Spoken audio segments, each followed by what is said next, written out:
Hello friends, नमस्कार। कैसे हैं आप सब?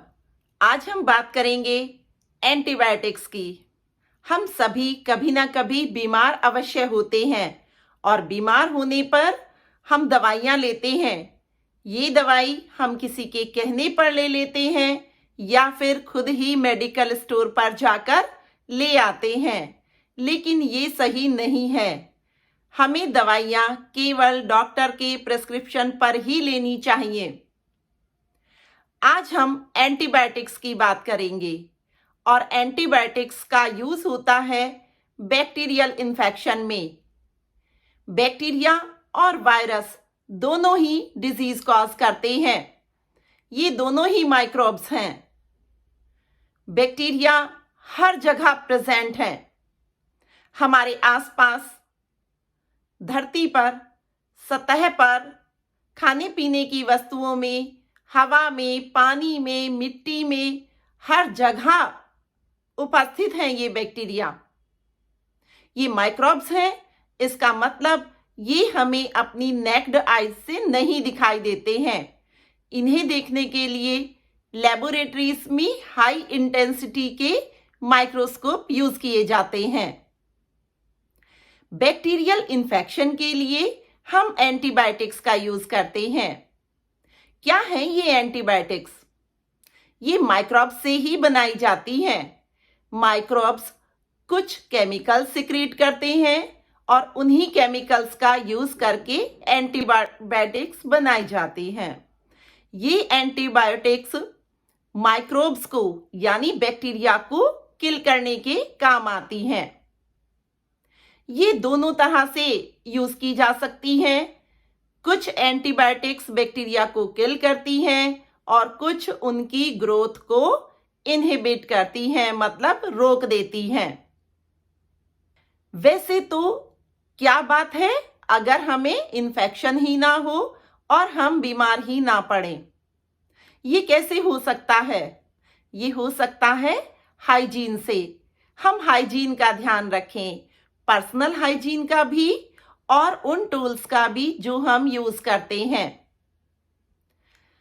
जब हम किसी बीमार व्यक्ति से मिलने जाएं तो अपना मुंह और नाक कवर करें, मास्क का यूज करें, अननेसेसरी वहां पर चीजों को ना छुएं और बाहर से आने के बाद हमें अपने हाथ बहुत अच्छी तरह से धोने चाहिए, साथ ही सैनिटाइज करने चाहिए। इस तरह से हम अपना बचाव कर सकते हैं। खांसने और छींकने पर बैक्टीरिया के बहुत सारे ड्रॉपलेट्स एनवायरनमेंट में रिलीज हो जाते हैं और फिर ये इन्फेक्शन कॉज करते हैं। तो हमें इन्फेक्शन होने पर खुद भी मास्क लगाना चाहिए जिससे हम किसी और को इन्फेक्ट ना करें। तो ये तो हमारे प्रिकॉशंस हो जाते हैं। दूसरे, हमें कोई कट है तो हम उसे ओपन ना छोड़ें, अपनी बॉडी को हाइड्रेटेड रखें। इस तरह से हम डिजीज से खुद को सेफ कर सकते हैं। लेकिन क्या करें अगर इन्फेक्शन हो ही जाए?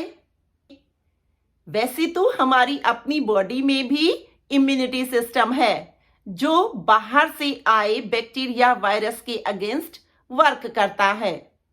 हमारी बॉडी में WBCs प्रेजेंट रहती हैं, ये ब्लड में पाई जाती हैं और ये बाहर से आए बैक्टीरिया को किल करती हैं। लेकिन जब हमारी इम्यूनिटी वीक होती है और बाहर से आने वाले बैक्टीरिया स्ट्रोंग होते हैं तो वो हमें इन्फेक्ट कर ही देते हैं। ऐसे में क्या करें? हमें डॉक्टर की सलाह लेनी चाहिए और डॉक्टर के प्रिस्क्रिप्शन के बाद ही ट्रीटमेंट लेना चाहिए।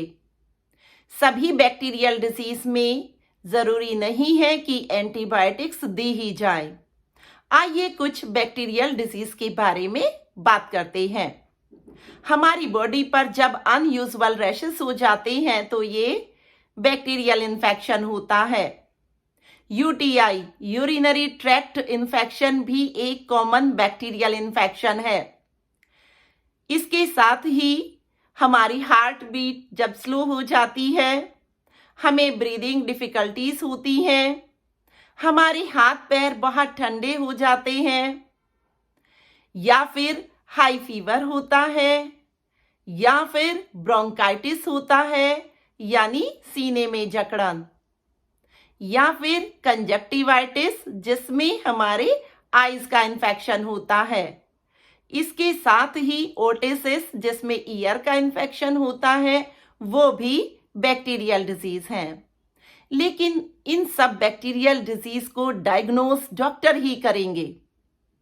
डॉक्टर ही हमें बेटर ट्रीटमेंट और बेस्ट ट्रीटमेंट दे सकते हैं।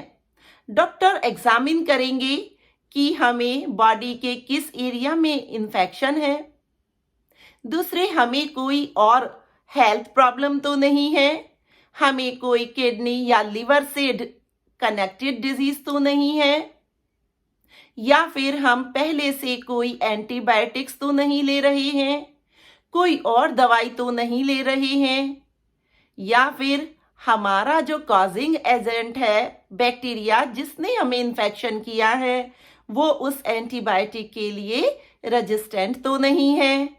इसके बाद ही डॉक्टर हमें प्रिस्क्राइब करेंगे एंटीबायोटिक्स या अदर ट्रीटमेंट्स।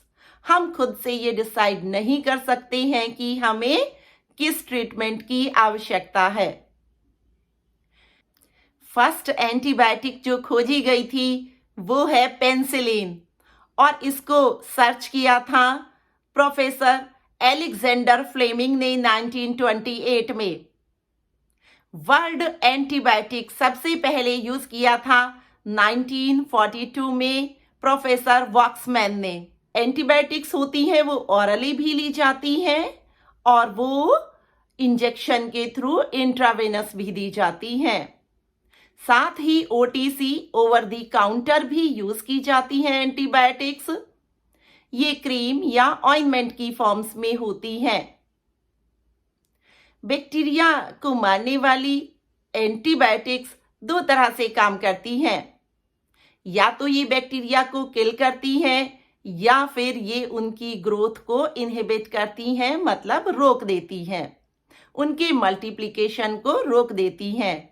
सीफेम्स बैक्टीरिया को किल करने वाली एंटीबायोटिक्स हैं और टेट्रासाइक्लिन बैक्टीरिया की ग्रोथ को इनहिबिट करके इन्फेक्शन को कम करती है। साथ ही हम दो तरह से और डिवाइड करते हैं एंटीबायोटिक्स को, narrow spectrum antibiotics and broad spectrum antibiotics. Narrow spectrum antibiotics किसी एक पर्टिकुलर डिजीज को ही कंट्रोल करती हैं, जबकि जो ब्रॉड स्पेक्ट्रम एंटीबायोटिक्स हैं वो a wide range of disease को, बैक्टीरियल डिजीज को कंट्रोल करती हैं। नैरो स्पेक्ट्रम एंटीबायोटिक में पेनिसिलिन आ जाती है और ब्रॉड स्पेक्ट्रम एंटीबायोटिक्स में एम्फिसिलिन और एमोक्सिसिलिन आ जाती हैं। तो ये तो बात हुई एंटीबायोटिक्स की। अब हमें एंटीबायोटिक्स को कब नहीं लेना है। हमें बहुत छोटे बच्चों को, इन्फेंट्स को और यंग चिल्ड्रंस को एंटीबायोटिक देते समय ध्यान रखना होगा।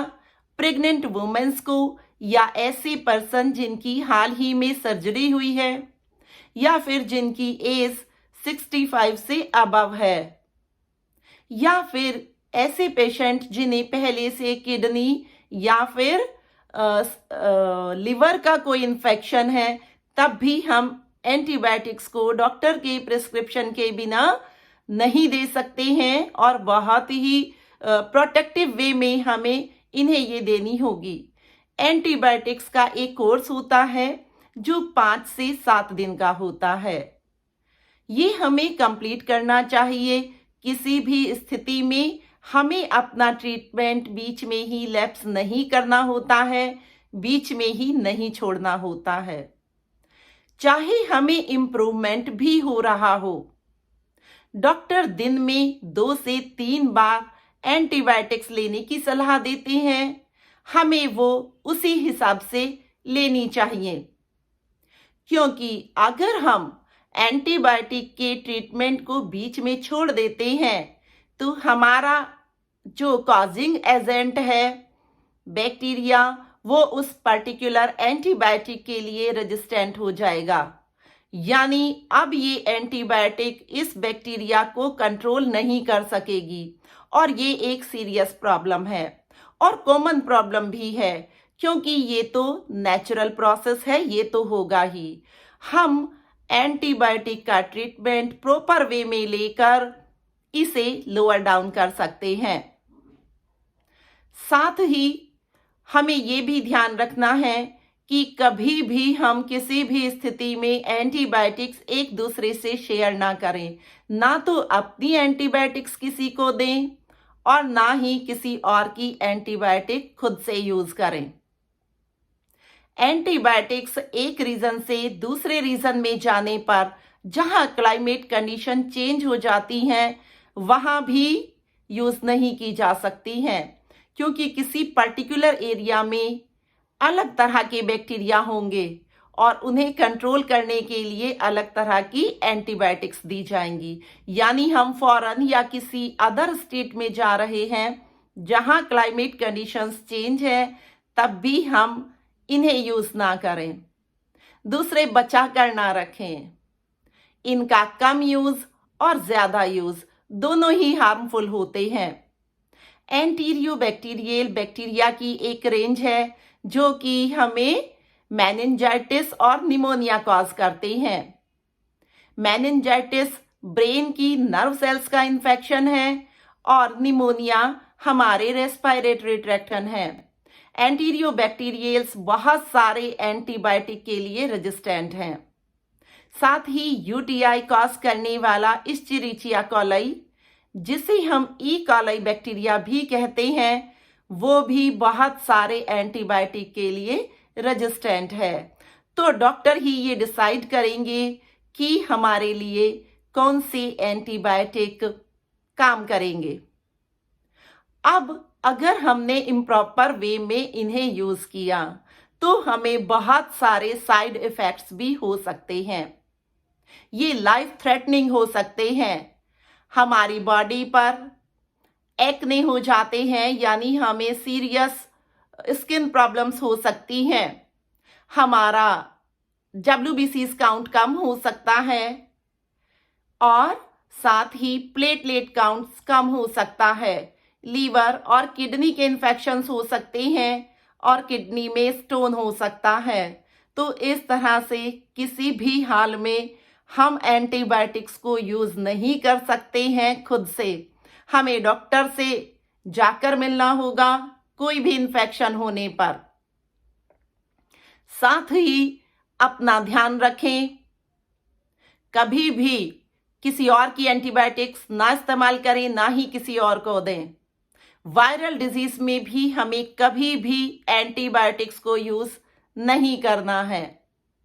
Prevention is the best medicine. अपना ध्यान रखें, अपनी बॉडी की टेक केयर करें, अपनी बॉडी का ध्यान रखें। प्लेंटी ऑफ लिक्विड्स लें, रेस्ट करें, साथ ही हेल्दी फूड यूज करें और एंटीबायोटिक्स जरूरत से ज्यादा लेने के चक्कर में ना पड़े। बॉडी का इम्यूनिटी सिस्टम उस पर बहुत अच्छे से काम करता है। आशा करती हूं अब हम एंटीबायोटिक्स के बारे में बहुत सारी बातें जानते हैं। और हाँ, CDC centre for disease control and prevention के अकॉर्डिंग हम एवरी ईयर 47 मिलियन एंटीबायोटिक्स बर्बाद कर देते हैं। हम उन्हें तब ले लेते हैं जब उनकी बिल्कुल भी आवश्यकता नहीं होती है। तो हमें एंटीबायोटिक्स को वेस्ट नहीं करना है और साथ ही हमें डॉक्टर की प्रिस्क्रिप्शन पर ही ट्रीटमेंट लेना है। आशा करती हूं अब आप अपना ध्यान रखेंगे और इस नॉलेज को शेयर करेंगे। बहुत बहुत धन्यवाद। Thank you very much.